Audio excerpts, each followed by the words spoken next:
Welcome back, Deadheads. I'm Lupinefiasco, this is Daily FaB Gameplay, and today we're playing Gravy Bones Shipwrecked Looter. What we do here is review replays of games I played on the Talishar.net client days or weeks ago, after enough time has passed that I lose my bias and can more objectively judge the quality of my games. I'll talk through turn cycles and give my thoughts on the lines I would take now, compared to the lines I took then at the time of recording. We either learn from my mistakes or reinforce good play patterns with the overall goal of tightening and optimizing our gameplay in the future to take down paper events and walk away with that shiny, shiny cardboard. If you haven't already done so, please consider subscribing to my YouTube channel. It's the best free way to support me and to make sure that you see every new upload from Daily FaB Gameplay in your video feed. You can find a FaBery link to the decklist I'm playing here in the video description below, and you'll also find a link to my Patreon page. Subscribers can get access to matchup guides for all of my tournament-winning deck lists, and weekly bonus content including draft reviews and deck techs. Want to tighten and optimize your gameplay in real life?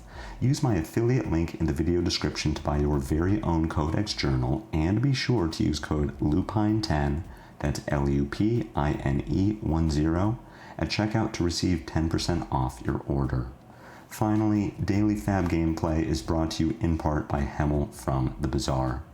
It's never been more affordable to play in the flesh and blood. Players have been buying the cards they need from Hemel for years. I started buying from him in 2023 and have never found a better deal.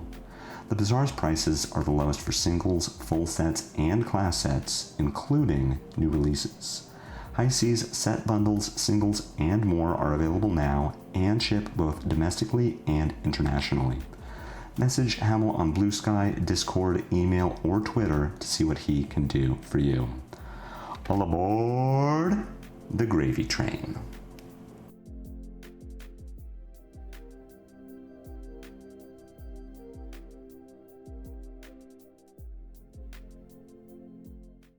Having won the die roll, we get to go first this game.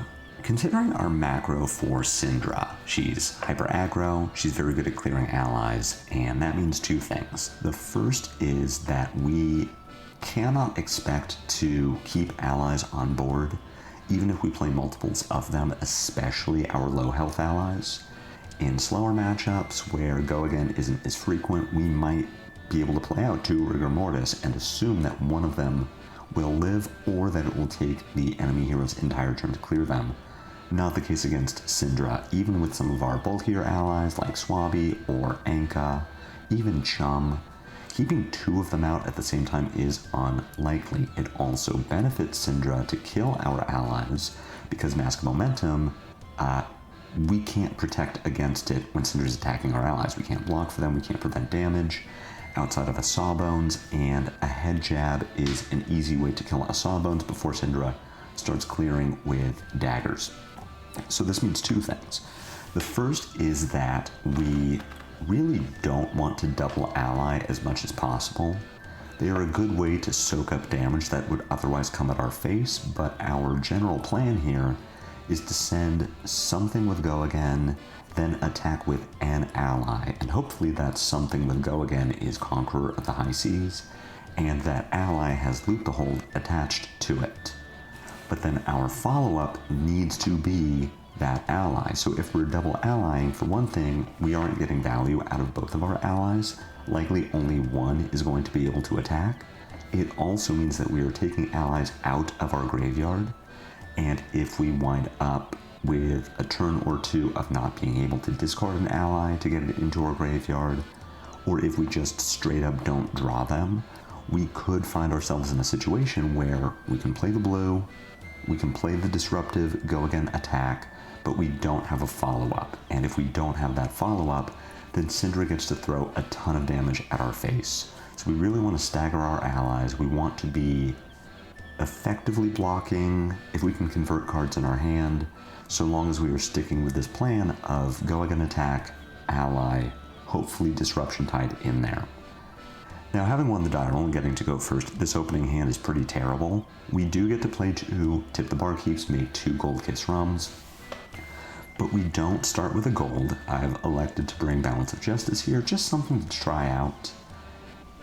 But that means we don't have the starting gold, so there's no reason to compass to see what is on top of our deck. If we could pitch tip the Barkeep, draw an ally, and then play Tipple, we'd be in a really good spot. But instead, we're just going to run out double tip, Arsenal Golden Tipple, and hold on to this Loot to Hold. Loot to Hold is a little more impactful as far as disruption goes, but like I said, we really need to be getting allies into our graveyard, and Golden Tipple is our best way to do that. So what are we looking at here? Without reacting to anything Cindra has done so far, what I'd really like to do this turn is pitch Murderous Rabble to play Golden Tipple, discard Chum to draw a card and make a gold, pitch whatever I draw to play Chum, then play Loot to Hold, force Cindra to either lose a card to the Loot to Hold effect or give me a card on defense, and Arsenal Blood in the Water. The real key that I'm finding to this matchup is we have to just disrespect a lot of what Cindra is doing.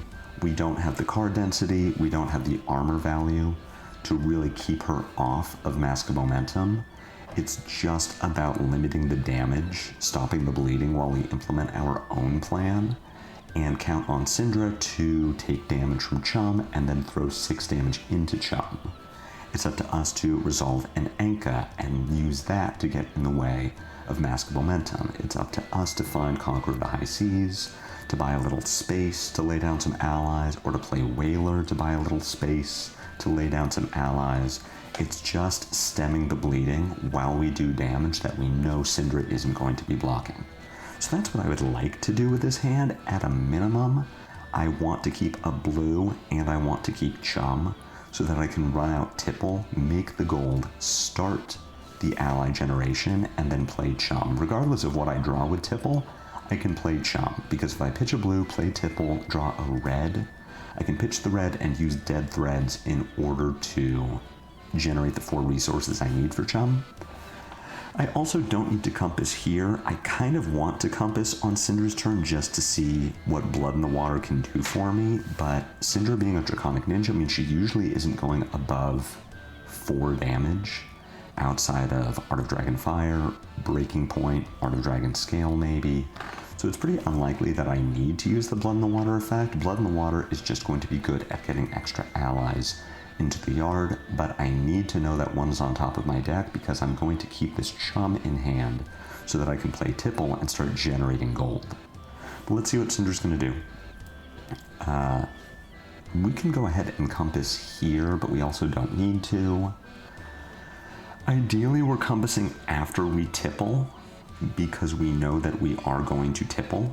So it could be that we just take this damage and then play Blood in the Water on the next thing.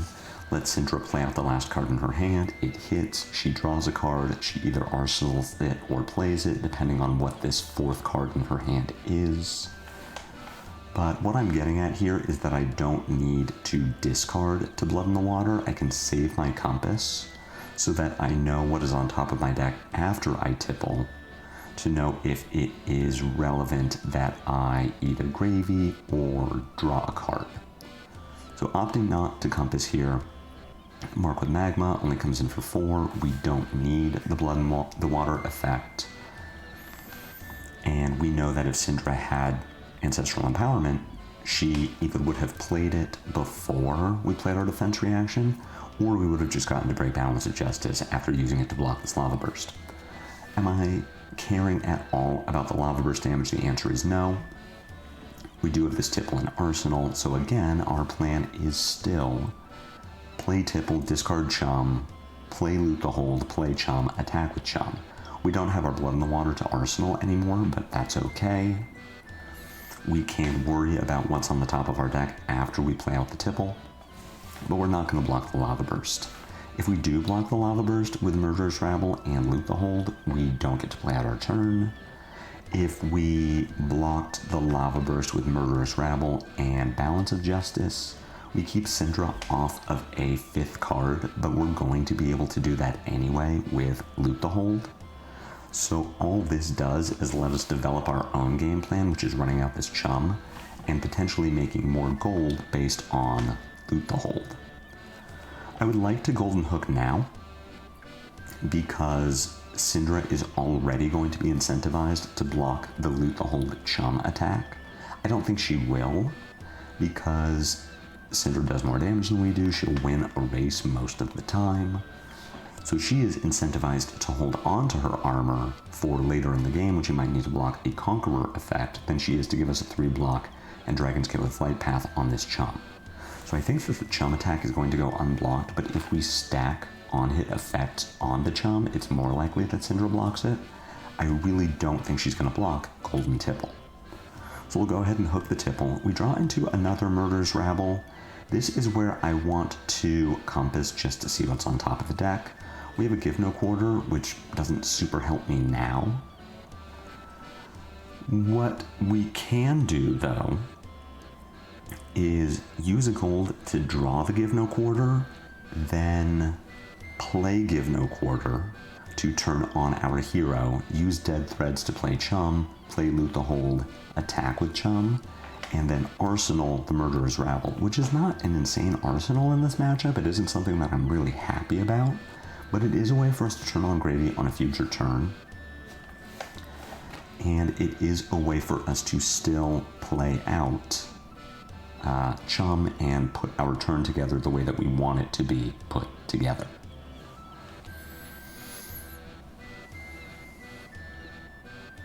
We can also just, pitch Give No Quarter. I don't hate this line. Give No Quarter is a better way for us to play out allies on future turns than Murderous Rabble is, because it both turns on Gravy and acts as pitch. The scary thing about it is we don't have any allies in our graveyard right now, but we're going to need to assume that we draw some. So I don't dislike this arsenal. I think this is actually better than Murderous Rabble, just noting how bad Rabble is in this particular matchup. 3 Go Again doesn't really do anything. So now we have an Anka and a Chum. We can run out the same line, which would be discard Anka, play Loot the Hold, pitch Murderous Rabble in order to play out Anka and attack with it. What I'm probably going to want to do here is activate Chum to discard Anka, and then I can Gravy out my Chum, draw a new card. But I want to start getting allies into the yard, so as Cindra is killing them, I always have another ally to follow up with. We don't have to do anything now. Cindra is electing to kill Chum herself, so we don't need to activate Chum yet. Activating Chum would be purely for tempo, so that we have an extra ally in the yard. Noting that we don't really need one. We don't need to use our gold at this point, and I do want to save my gold for later in the game, when I don't have an easy way to put allies into the yard. So at this point, we should Chum the Anka into the graveyard just to get it out of our hand. If we don't Gravy, we could Chum the Anka into our graveyard, play Give No Quarter, play Anka for free, activate a Gold Kiss Rum in order to... we could... I'm looking at whether there's a way that I can Dead Threads on my turn. So what if we still activate onboard Chum now? We discard our Chum. Cindra goes through the rest of her turn, we take some damage. On our turn, we play Give No Quarter, which turns on Gravy. We pitch Murderous Rabble in order to play Chum, so we're floating 2 resources. We activate Chum to discard Anka. We activate Gold Kiss Rum, tapping our hero and giving us Go Again. We then use the second Give No Quarter ability to play Anka, still floating 2 resources. We play Loot the Hold, and then we can attack with Anka. That lets us... Oh, we don't even need the Dead Threads then. Dead Threads is just chilling. We would, though, be able to dead threads to activate a gold. So let's just walk through this again. We let Chum die here.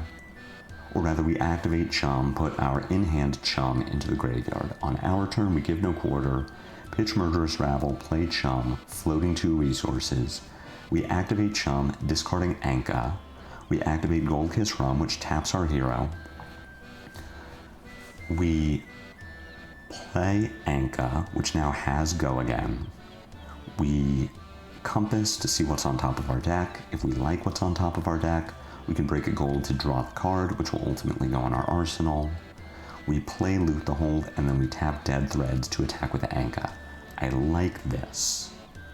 And the reason we can't activate Gravy is we need our hero untapped so that we can Gold Kiss Rum.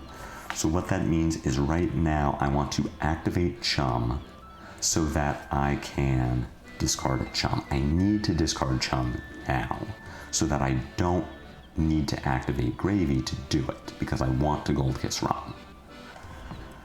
Choosing instead to discard the Anka.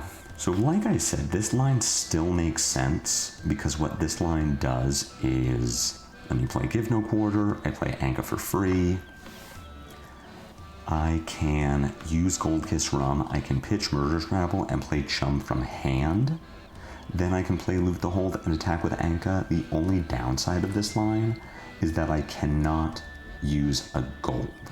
So I don't get the option to see what's on top of it, or I can see what's on top of my deck, but I don't get the option to draw it, which is potentially important.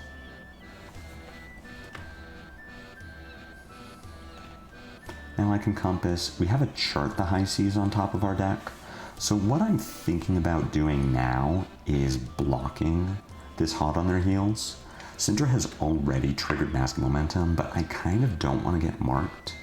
And as I've been saying, we don't really need to double ally, and we don't really want to double ally in this matchup. So just the fact that I can run out 2 allies here doesn't mean that I should. And we would have to take quite a bit of damage to do so. Let's say that Cindra's hand is just 3/3/4. We take 10 more damage in order to double ally, and Cindra kind of doesn't care about it. So what if instead, now that we know that we're looking at a potential mark, we put Murderous Rabble in front of the Hot on Their Heels. On our turn, we activate Gravy, discarding Chum, drawing Chart the High Seas. We can play Chart the High Seas, trying to hit that blue and a ally to put in our graveyard, make it gold. We can save our Give No Quarter, play out Anka, play Loot the Hold, attack with Anka.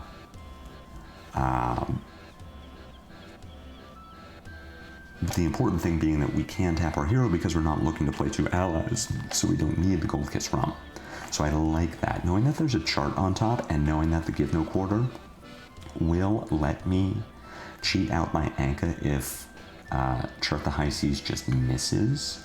It says, let's put Murderous Rabble in front of Hot on Their Heels. We prevent the mark, which means that we prevent Cindra from getting a fealty. Using our armor is fine too. But now, where I was still looking at putting this play together, now Burning Blade Dance is going to not only deal 4 points of damage, but is also going to let Cindra buy back both daggers. Whereas if we block the Burning Blade Dance, Cindra can still Flick Knives, put us to 26. She gets to buy back the 1 dagger, but she doesn't get to buy back both. And I think that is good enough to block with the Murderous Rabble. And like I said, we adjust our plan so that we are activating Gravy.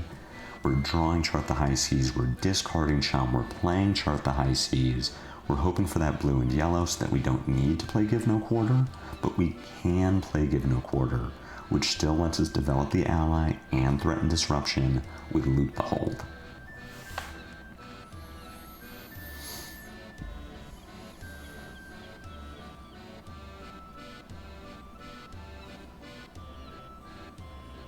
Activate Gravy, discard Chum, play Chart the High Seas. We do unfortunately not hit the yellow, but instead we hit back alley break line, which gives us a second action point. And that gives us that interesting decision to make where we could avoid double allying because we don't want to give Cindra just a bunch of punching bags. But because we have that action point, we could play Give No Quarter and double ally. Now, I don't think we should. I think it is still better to just run out Anka, play Loot the Hold, attack with Anka. We're not going to hook here because Cindra could just block with a 3-block and flight path. Or I guess no, she couldn't because it's 5. She could block with 2 3-blocks or a 3-block and a 2-block. Break our hook, which I think she is incentivized to do. On her turn, she just kills Anka and passes. I don't know whether running out Chum is correct. I don't think it is, but I also would not blame myself for taking the line of playing Give No Quarter, playing Anka, playing Chum, playing Loot the Hold, activating Dead Threads, attacking with Anka. It looks like I am going to take this line. Also, I don't need to activate Dead Threads. I could if I wanted to break a gold, but because I don't know what's on top of my deck, I don't want to do that. If I draw into an ally, I have to arsenal it, or I have to activate, well, I can't activate Grave, so I just have to arsenal the ally, which I don't want to do. We would have drawn in a Vasti, so we're punished for not breaking a gold there, but again, we can't possibly know that. We have a Kunai going at Chum. Do we want to activate Chum? I kind of don't. We could, but then my turn just doesn't really do anything without knowing what's on top of my deck. But we do now have a Burning Blade Dance coming to kill Anka, which is unfortunate. This won't trigger the Burning Blade Dance effect, but it does kill Anka. We now have to make the decision of do we want to activate Anka in advance. If we do activate Anka in advance, then Cindra either throws this last card in hand at Chum to draw a card, and then immediately discards it and ends the turn, or just arsenals it. At this point, I would like to Conqueror, or I'd like to Compass to see if there's a blue on top of my deck, because if there is a blue on top, I would pitch a Vasti, break a gold, draw the blue, pitch the blue, send Conqueror for 8 go again, and then send Chum. I think activating Anka here is probably right, although we see a Tipple on top, which means that we would still just send Conqueror for 7 and keep Chum. I suppose, though, we could use Gold Kiss Rum to send Conqueror for 7 and then Chum. So actually that being the case, yeah, I don't mind activating Anka here. I would like to activate Anka here, because it means that Cindra can't just kill Chum. You've got a Cut Through targeting Chum. This will not kill Chum, but it will let Cindra draw for Mask of Momentum. And we will see what Cindra's last play is. Is she going to... She is going to kill Chum, and she's going to get to buy back both daggers. So, notably, if we had activated Anka there, Cindra doesn't get to kill Chum. She would not get cards. She probably would have just arsenaled that Cut Through, which means that we would get to use Gold Kiss Rum, pitch Vasti, Golden Tipple, send Conqueror for 7 go again. It actually has a target now, and then we get to Chum. So the Anka there would have been correct. Instead, we, get to play Golden Tipple, discard Swabby. What we can even do instead is actually break the gold first. If we wanted to give ourselves another chance to draw a blue, we would pitch a Vasti, break the gold, draw the Golden Tipple, play our red Golden Tipple, discard Swabby, try to draw a blue, so that we could send Conqueror. Is that what I should do? Alternatively, my line just isn't very good.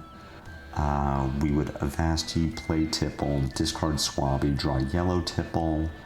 We would then pitch yellow Tipple, send Conqueror for 7. It It's a 10 damage turn that puts another ally into our yard, but we can't play the ally because we haven't played a blue card. So that just doesn't seem very good. I think I like... Also, Cindra doesn't have an arsenal, so actually playing the Conqueror isn't super important. I wouldn't mind saving it. I think what I want to do is use my gold pitching a Vasti. Activating Gravy here is also fine because what we're going to do is discard yellow Tipple.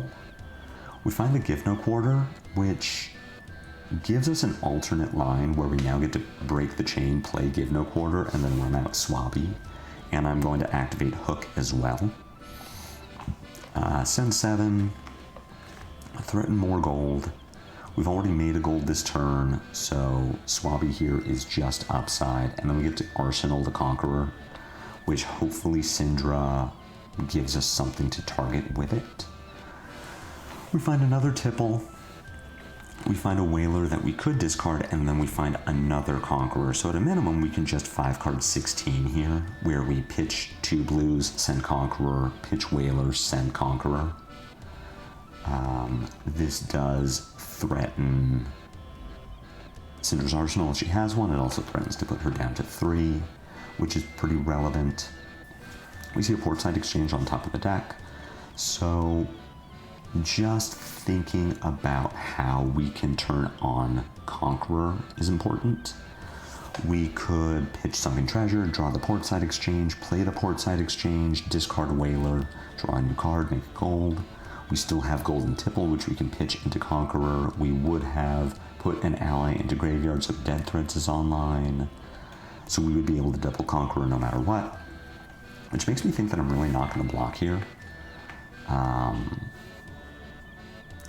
We could put a blocking card in front of whatever the follow-up here is. Incentivize Cindra to flick knives, and then put Sunken Treasure in front of whatever the next attack is.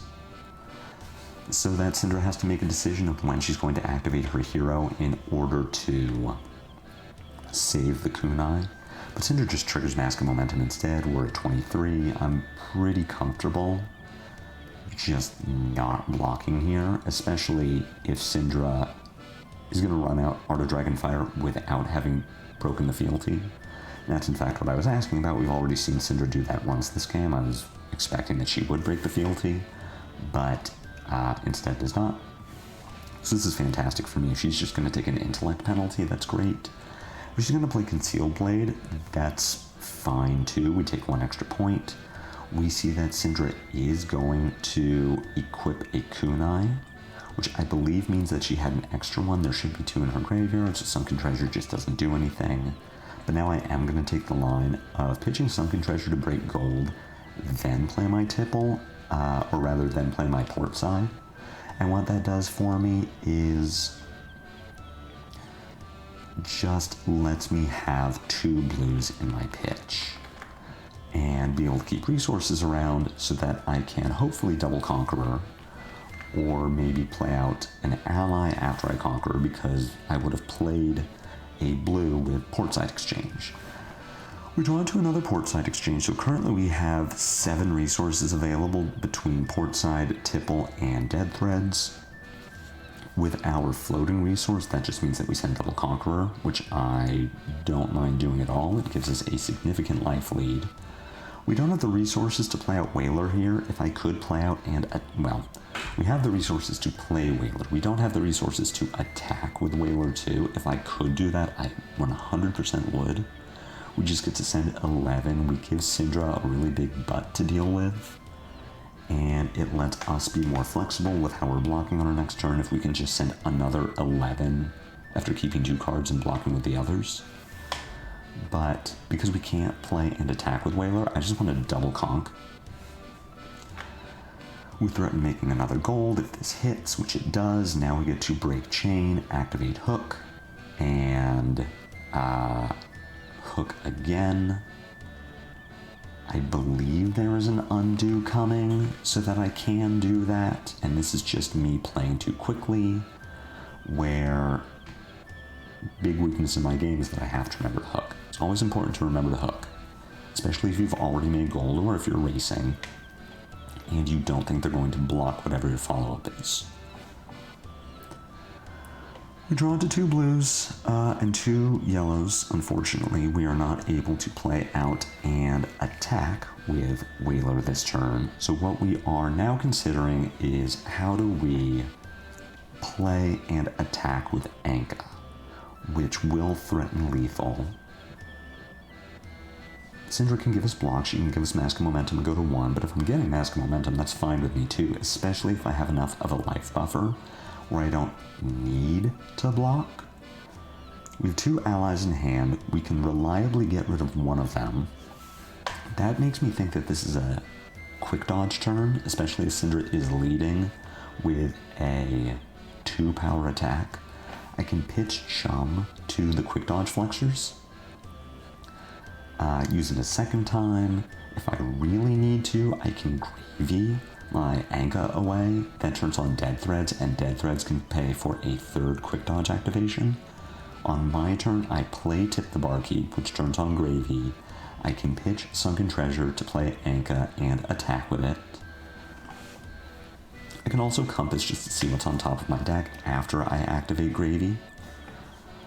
But this seems like a good Oh, I hate doing this because I really want to Gravy no matter what.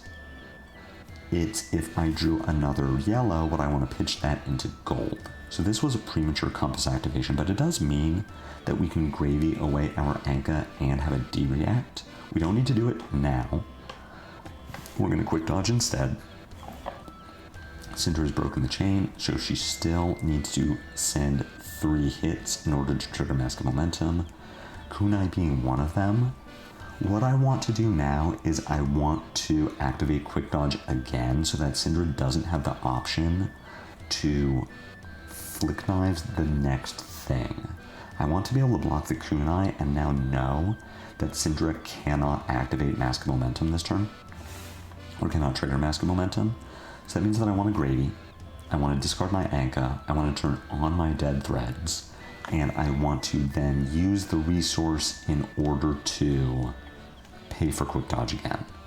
Now at this point you see me struggling with the idea that I have not discarded an ally. I pitched Chum, which is why it isn't in my hand, but I find the line of activating Gravy and that turns on the Dead Threads, which lets us activate Quick Dodge Flexors. We have Blood in the Water that we can use to block whatever. We're not intending to use it this turn, but we are intending to arsenal it and get value out of it then. We could use it on the Lava Burst here, but I'd rather save it for the future when Cindra has not activated, would be able to trigger Mask of Momentum. So we're going to take 5 here and we're going to go to 9 with the understanding that we are tactically not playing Blood in the Water, we're saving it for the future turn. And we're going to stick with our line of playing Tip the Barkeep, which will turn on Gravy. We are playing Anka. We are attacking with Anka. We're activating Hook as well. We haven't made a gold this turn, but we do want to incentivize Cindra to fully block out the Anka because doing so would mean that she gives us a card from hand.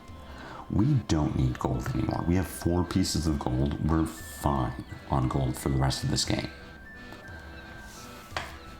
Cindra doesn't take the bait, goes down to 1. We get to keep our Anka, but the good block from Cindra means that Anka loses a lot of its power because Cindra doesn't have a Mask of Momentum to trigger. So she just gets to kill Anka at her leisure now. We got a Spreading Flames coming in and targeting us. We're going to go ahead and Compass just to see what is on top of our deck. We have Blood in the Water that can clear the top of our deck. What I was looking for was to see if I could Gravy away this Swabby into a card that blocks, because we're at 9, Cindra has 4 cards. Currently we're staring down a Spreading Flames, which means that the daggers are going to attack for 2. We have to worry about Flick Knives. We're going to need to block. And because we have a yellow on top of our deck, we don't know that Chart is going to work. So we can block with Give No Quarter first. just start preventing some damage, seeing what Cindra has going on for the rest of her hand. These 3 cards are ones I would prefer not to block with. So I can pitch chart, play Tipple, discard Swabby, and draw into another Swabby, be able to gravy that away, hopefully find a blue. There are cards I want to keep, but we are now looking at Spreading Flames for 3 go again, followed by Kunai for 3 go again. If that hits, Cindra can activate Blood-Splattered Vest, make a resource, attack with Kunai for 3 go again. She can flick a Kunai for 1. This is a total of 10 so far. She can also activate Dragon Scalar Flight Path in order to use that resource to attack with her second Kunai a second time. So we're looking at 13 damage, and that's just on board. We don't know what this last card in Cindra's hand is. So we are going to need to block. What I want to do is I want to block with Blood in the Water, and I want to discard the Swabby on top of my deck so that I have the option to gravy into something with block value. Also, I want the yellow gone. I don't need allies in my graveyard. I'm going to put one there. I need blues on top of my deck for Chart the High Seas. So I like blocking with Blood in the Water here. We can also block with Dead Threads and Golden Tipple. It kind of doesn't matter. Everything that we know of is coming in for 3 after this Spreading Flames. So we can go ahead and block with Tipple and Dead Threads. We could also block with Blood in the Water, discarding the top of our deck to block for 6. But we also do kind of want to keep Cindra off of Blood-Splattered Vest as much as we can. So I like the idea now of blocking with Dead Threads and Tipple, so that Cindra needs to flick in order to use Blood-Splattered Vest. We've got a Throw Dagger coming in, and now we're in an interesting spot because Anka does get value. We weren't going to activate Anka before, there was no Mask of Momentum, but now Anka gets value. This Throw Dagger is still going to come in for 1, put us to 5. The Kunai is threatening to put us to 2. But if we Anka away our Swabby, then Cindra immediately discards what she draws, and we know that the turn is just comprised of Kunai, activate Cindra, buy back Kunai, Kunai flick, Flight Path, Kunai. So it's going to be this Kunai, it's going to be the next Kunai, it's going to be a flick, and it's going to be that Kunai again. So we're looking at 3, 4, 7, 8, 11 damage, and we can cover that with Dead Threads, Tipple, Blood in the Water, and go to 2. And Cindra will not start her next turn with daggers, which potentially screws her up. Now it puts us into a weird spot where we're gonna have to just dig. So this is what we're looking at here. Cindra has activated the Kunai.